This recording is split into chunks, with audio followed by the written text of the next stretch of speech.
Pues buenas tardes, mis estimados hermanos. Continuamos los días jueves de estudio bíblico. Y como ya hemos mencionado, estamos estudiando el Evangelio de Marcos. Solo hay un Evangelio, nuestro Señor Jesucristo, pero visto desde 4 perspectivas distintas. Como hemos ya establecido, el primer Evangelio que se escribe es el Evangelio de Marcos. Por lo tanto, Marcos no sigue una estructura para corregir, añadir, estructurar, etcétera, etcétera, sino Marcos escribe de una manera, vamos a llamarle, espontánea y natural. Por eso, de alguna manera, Marcos, aunque coincide en muchos casos con Mateo y Lucas, tiene una riqueza muy particular. Así como los otros evangelios, cada uno tiene una perspectiva distinta, Marcos tiene una riqueza muy particular. Y esta riqueza tiene que ver precisamente con esta idea de ser el primer evangelio que se escribe.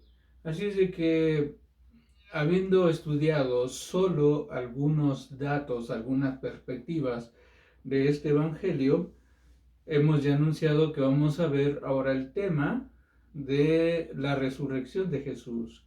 Así es que quiero que me acompañen al Evangelio de Marcos, capítulo 14. Marcos, capítulo 14. Y para nosotros es muy importante entender que este Evangelio no es un cúmulo de historias, sino que todo va perfectamente hilado. Vimos el caso o el tema de la casa y cómo la casa va a representar esa intimidad, ese cuidado, esa protección que se da de parte del padre o se da en familias. Vimos cómo Jesucristo establece solamente 2 pensamientos acerca de la casa: el lugar donde se le adora y donde habita el Padre. Entonces, esto es muy importante. Vimos cómo fueron convocados los discípulos a una casa, y ahí participaron de lo que fue la Pascua. Pero en el Señor Jesús fue la inauguración de lo que nosotros conocemos como un sacramento. El sacramento es la Santa Cena. Entonces, esto se da en una casa, se da en una intimidad, y esto es muy importante. Así es de que ahora, desde esta perspectiva, vamos a observar el tema de la resurrección. La resurrección se da desde el tema de la perspectiva de la casa, donde hay una intimidad, donde hay un espacio de protección. Marcos 14, versículo 25. Vean lo que establece Jesús ya después de haber tenido esta celebración. Dice Jesús, versículo 25: de cierto os digo que no beberé más del fruto de la vid hasta aquel día en que lo beba nuevo en el reino de Dios. Reino de Dios, la casa, el sacramento que se da aquí en la tierra, vamos a decirlo de esta manera, representa, hace alusión a lo que se va a experimentar ahora, pero en el reino de Dios. Esa intimidad, esa relación estrecha, pero ahora en el reino de Dios, en la casa del Padre, con el Señor Jesús. Pero para que esto se dé, tiene que haber una experiencia que podemos aplicar hoy en día. Y dice el 26, vamos a ver. Dice el versículo 26, cuando hubieron cantado el himno, salieron al monte de los olivos. Entonces Jesús les dijo: todos os escandalizaréis de mí esta noche, porque escrito está: heriré al pastor y las ovejas serán dispersadas. pero después que haya resucitado, iré delante de vosotros a Galilea. Versículo 29, entonces Pedro le dijo, aunque todos se escandalicen, yo no.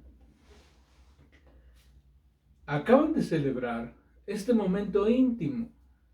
Acaba Jesús de expresar, sí, su muerte, pero ahora ya es una realidad. Entonces ellos salen y Jesús nuevamente anuncia su muerte. ¿Cómo va hilado este sacramento del sacrificio con su muerte?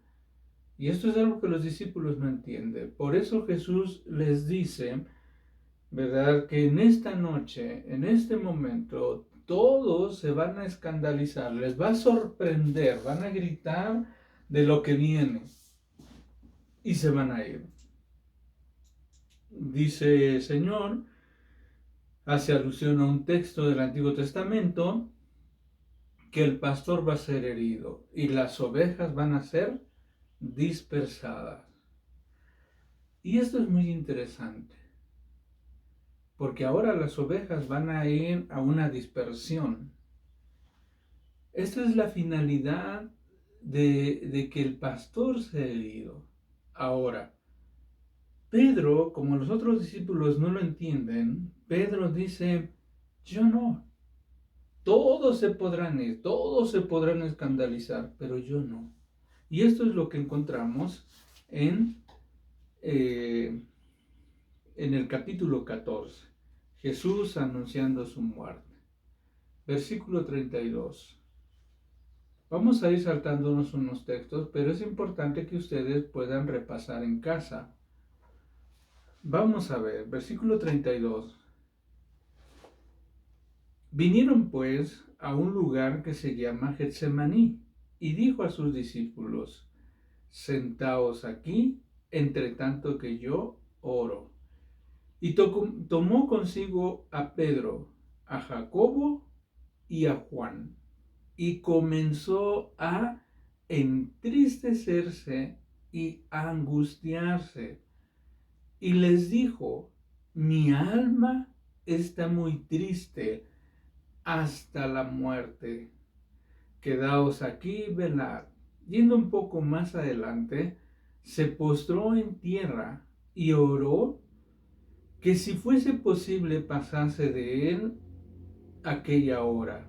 Y decía, Abba Padre, todas las cosas son posibles para ti. Aparta de mí esta copa, mas no lo que yo quiero, sino lo que tú. Mas no lo que yo quiero, sino lo que tú. Es muy interesante cómo lo narra Marcos, porque Marcos no va a tener reparo en presentar a los discípulos incluso como seres humanos comunes. Están aprendiendo, están en un proceso de aprendizaje. Y es aquí donde vamos a encontrar una serie de cosas. Entre ellas ya el sacrificio, lo que acaba de representar Jesús hace un momento con el pan y con el jugo, ahora es una realidad. Y ya el texto bíblico, ya los evangelios, Lucas por ejemplo, va a hablar cómo Jesús llora al contemplar la ciudad. Pero es Marcos el que dice que pide a sus discípulos que oren, pero toma a tres, Pedro, Jacobo y Juan. Y dice que al tomarlos a ellos, les comparte su sentir. Y dice el texto, dice Marcos, comenzó a entristecerse y angustiarse. Tal vez para muchos de nosotros hubiera sido suficiente cuando que dijera el texto, y Jesús empezó a entristecerse. Pero cuando pone estas dos situaciones, son dos estados de ánimos muy interesantes. Una cosa es estar triste y otra cosa es entrar en angustia. La tristeza es el primer paso a experimentar algo que no nos agrada, algo que no queremos, algo que no deseamos. Pero la angustia es la plenitud no solo de experimentar algo que no nos gusta, sino de manifestar una impotencia. Muchos de nosotros hemos sido testigos en algún familiar, en algún amigo, cuando de repente te enteras que está enfermo y vas con tu amigo y ves que tu amigo o tu amiga tiene un familiar, vamos a pensar en algo como su madre, que está muy enferma. Es probable que a ella se le haya dicho con anticipación que tenía alguna enfermedad, tal vez como cáncer, tal vez como diabetes, no sé, alguna enfermedad de este tipo. Y la gente tiende a entristecerse porque hablar de cáncer, hablar de diabetes, para muchos de nosotros es sinónimo de muerte. Me voy a morir es la primera impresión. Y entonces uno empieza a lidiar con esas situaciones, uno empieza a lidiar, investigar, a depender de lo que el médico determina, si es el cáncer, si es en alguna parte del cuerpo, qué tan avanzado está, si es la diabetes, ¿verdad? El medicamento, tienes que cuidarte, comer a tus horas, tus medicamentos, cuida que el azúcar no se te suba o que de repente se baje en tu cuerpo. Y ahí está uno, triste, pero ahí está. Pero cuando uno entra en angustia, es como otro paso más. Es cuando ya viviste e hiciste todo lo que se te dijo, pero llega la situación crítica. La situación crítica de la diabetes.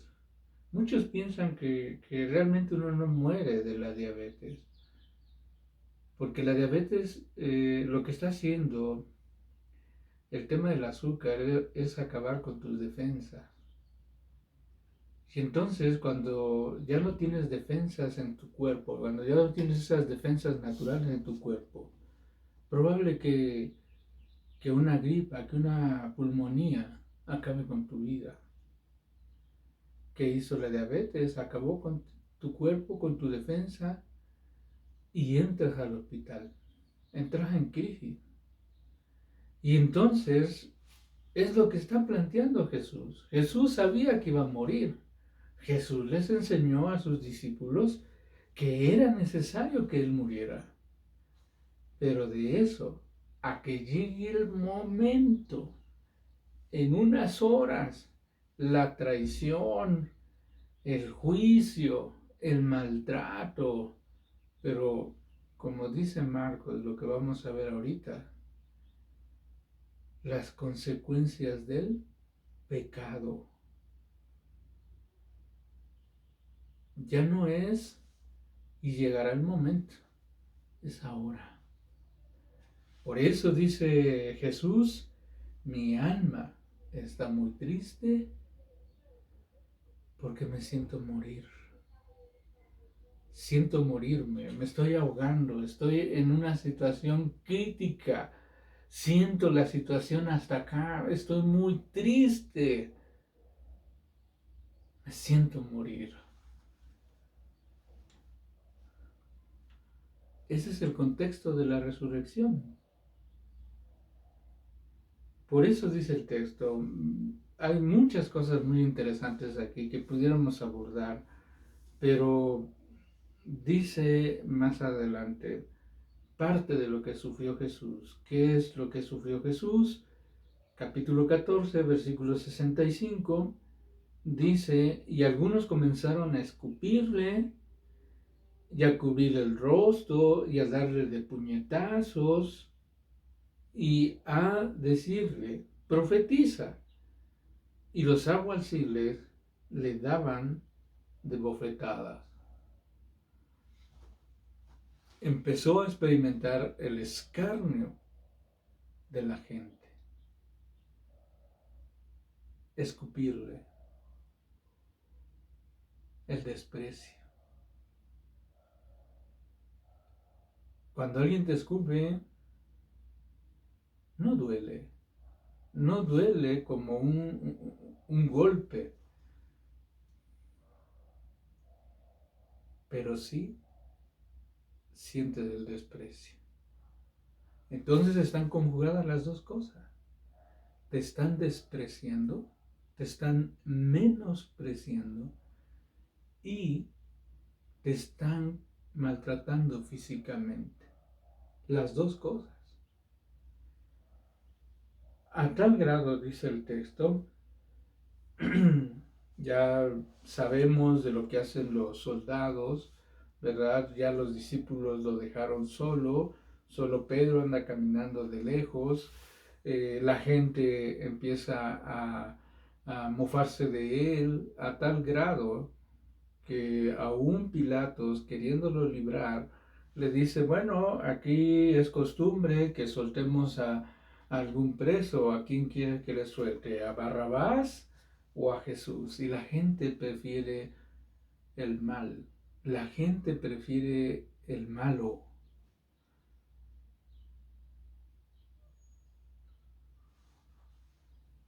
Y no acepta a Jesús.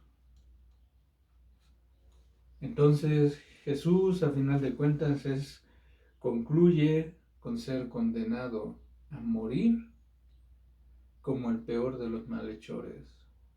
¿Por qué? ¿Por su conducta? No. ¿Por el pecado que había cometido? No. Y ahorita vamos a ver por qué lo hace. Capítulo 15, versículo 33. Y este es el tema. Cuando vino la hora sexta, hubo tinieblas sobre la tierra hasta la hora novena. Y a la hora novena, Jesús clamó a gran voz diciendo, Eloí, Eloí, lama sabactani, que traducido es, Dios mío, ¿por qué me has desamparado? Y esto, hermano, nos habla precisamente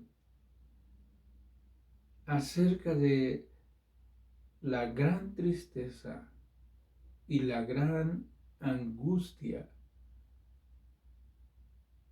que Jesús sabía que iba a venir.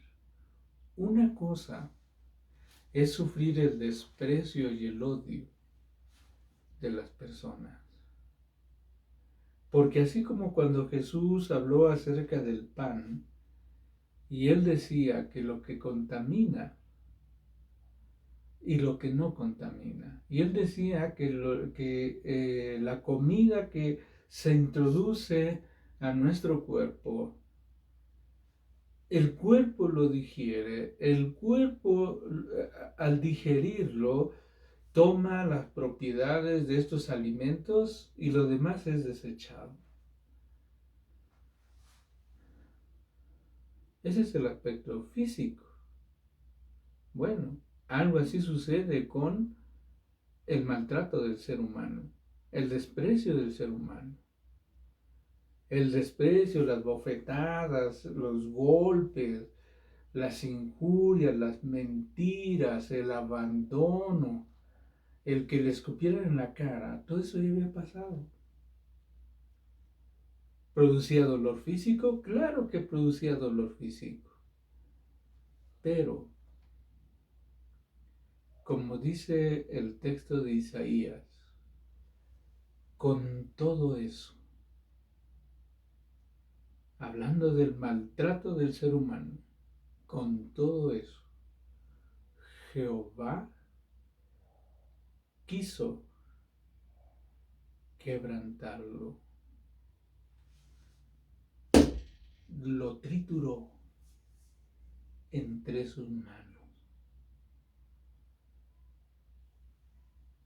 ¿Cuál es el sufrimiento mayor? ¿Lo que puede hacer el hombre o lo que puede hacer Dios? Y eso es lo que está diciendo Jesús. ¿Por qué me has desamparado? ¿Por qué me has abandonado? Por eso, hermanos, cuando uno estudia el tema acerca del cielo y del infierno, de vivir en la gracia por la eternidad con Dios o morir sin la gracia de Dios, el infierno, la paga del pecado, es la ausencia absoluta de Dios. Quiero decirles que hasta ahorita ni siquiera Satanás ha experimentado la ausencia de Dios. El ser humano hasta el día de hoy no ha experimentado la paga del pecado, no ha experimentado la ausencia de Dios. Yo no sé cuántos de ustedes recuerdan que en días pasados dos personas intentaron asaltar una combi, un medio de transporte, en la ciudad o en el Estado de México principalmente. Y en esta acción solamente se queda uno y se queda el que no tenía el arma. Y entonces todos los pasajeros que estaban ahí, entre 5 y 6, lo empiezan a golpear. Lo empiezan a golpear. Si lograron ver la escena, lo dejaron muy mal. Pues ni siquiera eso representa la ausencia de Dios. Por eso dice el texto que Jesús exclama, Elí, Elí, lama sabactani. Y en esta situación, dice el versículo 37, mas Jesús, dando una gran voz, expiró. Yo creo que ustedes recuerdan que parte de nuestra liturgia en la Semana Santa es recordar cada una de las expresiones que Jesús dijo estando en el proceso de la cruz. 7 para ser exactos. Se conoce como las 7 palabras, pero no fueron las 7 palabras, son 7 expresiones.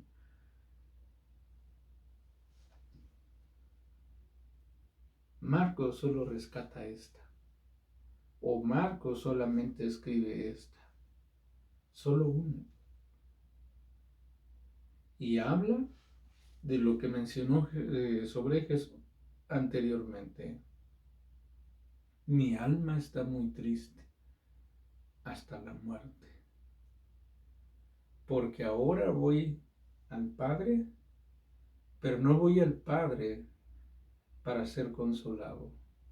Me voy a presentar delante del Padre como juez para pagar por los pecados. Eso me entristece y me angustia, la ausencia del Padre. Palabras del Hijo, hablando de la ausencia del Padre. Y con todo esto murió. Así es de que, amados hermanos, cuando nosotros decimos de manera muy simple, es que Jesús ocupó nuestro lugar, no se refería a que nosotros teníamos que haber pasado todo este proceso, haber sido enjuiciados, haber sido maltratados, morir en una cruz. No se refiere a eso. Se refiere a estar delante del Padre como juez y como juez ejecute su palabra. La paga del pecado es muerte. ¿Por qué digo que todavía nadie ha experimentado esto? Porque el mismo Marcos y los otros evangelios dicen que habrá un momento en que el Padre se sentará en su gloria y vendrá a este mundo, y todos los que murieron ya y todos los que viven estarán delante de Él para expresión de un juicio, y unos serán separados de los otros, y algunos escucharán del Padre: venid benditos. Pero otros, ¿recuerdan? Otros escucharán: apartaos de mí, malditos, hacedores de maldad, a un lugar preparado para Satanás y sus ángeles. La ausencia de Dios. Es ahí donde la maldad y el malo recibirá las consecuencias de estar lejos de Dios. Les decía, la riqueza de Marcos es tan interesante porque habla de muchas cosas. A partir de ahí habla acerca del velo, ¿verdad? Como ese velo que separaba el lugar santo del lugar santísimo es rasgado y ahora tenemos acceso al lugar santísimo. Pero es interesante la figura que se da, habiéndolo estudiado en la iglesia ya desde Levítico, cómo es este velo, y vemos aquí cómo el velo se rasga de arriba hacia abajo, como un acto de Dios. Tuvo que haberse rasgado, tuvo que Dios haber permitido el acceso. Jamás el hombre con sus manos podía romper ese velo de abajo hacia arriba, jamás. Eso es lo que rescata Marcos.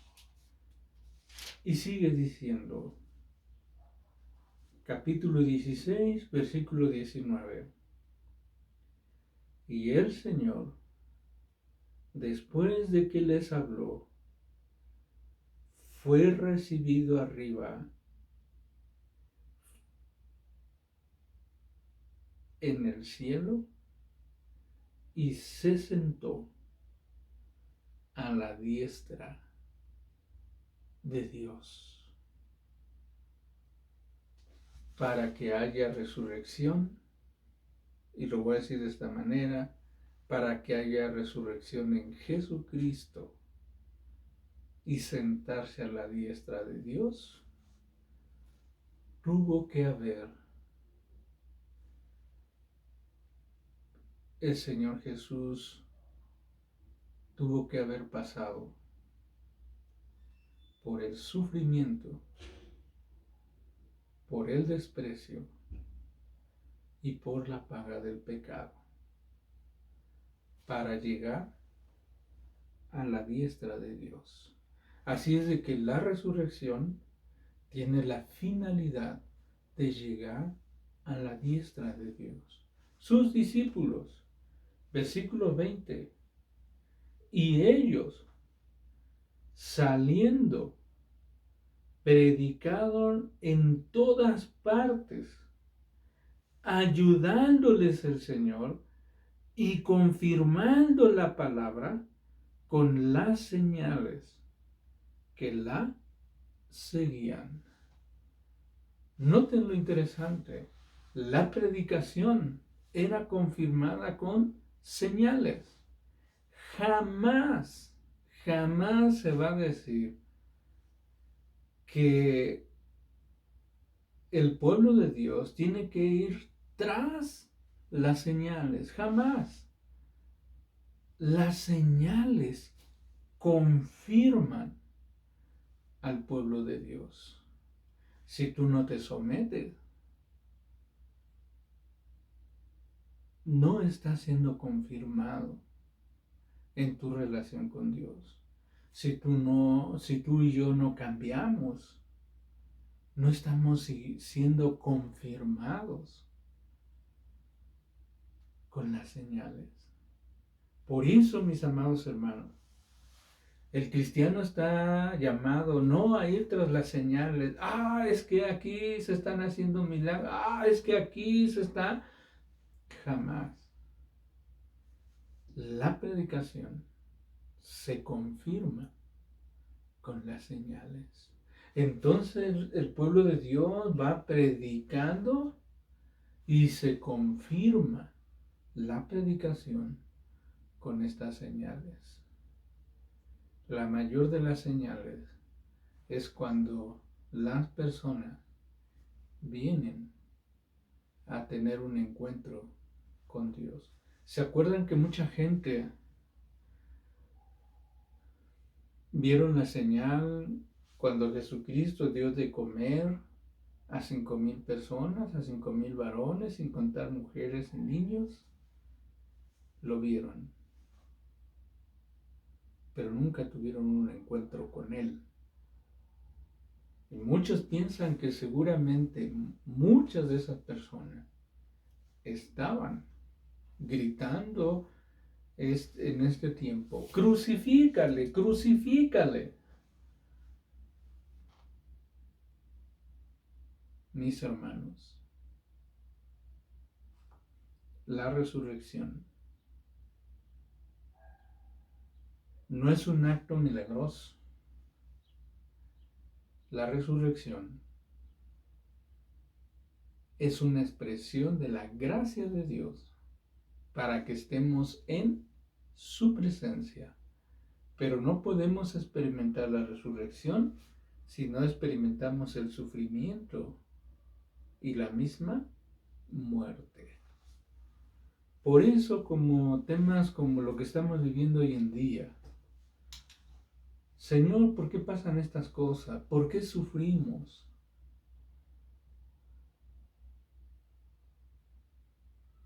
Porque el Señor quiere que experimentemos su gloria, la gloria de Él.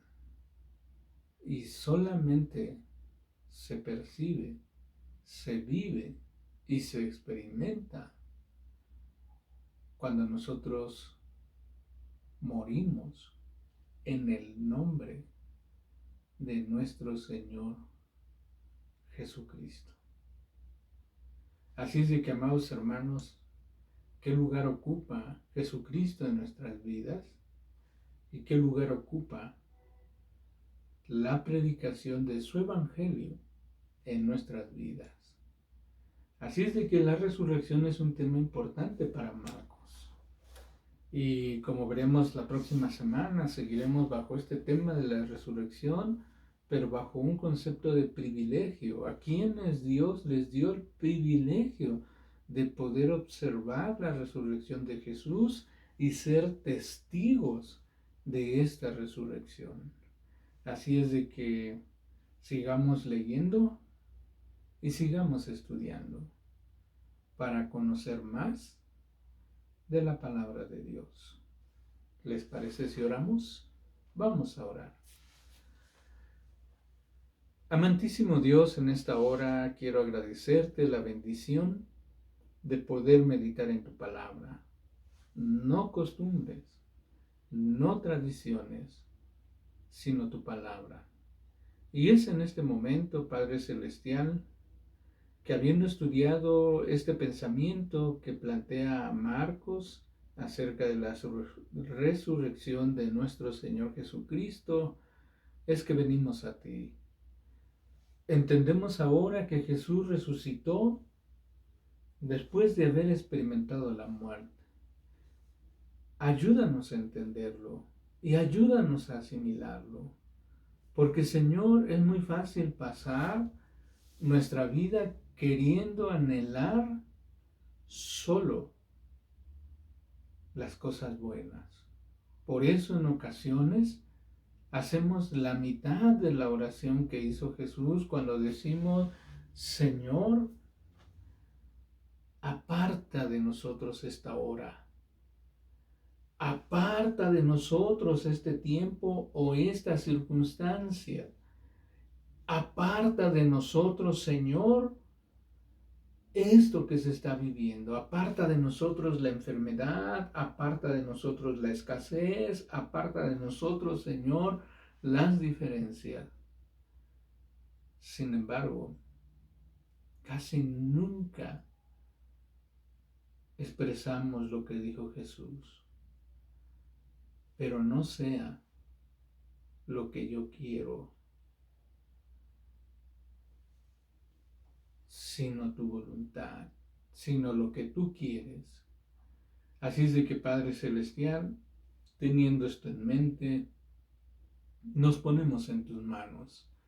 Te ruego por cada uno de mis hermanos en la fe, por cada familia, por cada uno de mis amigos, Señor, de las amistades que nos están escuchando. Quiero rogarte, Señor, para que tú seas en ellos y les bendigas en este momento, pero que no sea lo principal, sino que lo principal sea tener una relación contigo. Padre Celestial, en este momento te alabamos y te glorificamos. En medio de esta pandemia, sea tu nombre glorificado, para que cada uno de nosotros, Señor, podamos experimentar tu palabra. Señor, te damos gracias y a ti nos acercamos, porque todo esto te lo pedimos en el nombre de nuestro Señor Jesucristo. Amén. Pues, mis amados hermanos, quiero reiterarles la invitación de que ustedes puedan tomarse una fotografía de manera personal, de manera familiar, de cómo están estudiando la palabra de Dios en casa, y nos hagan llegar esa fotografía para poder hacer un testimonial en este mes que celebramos, el mes de la Biblia.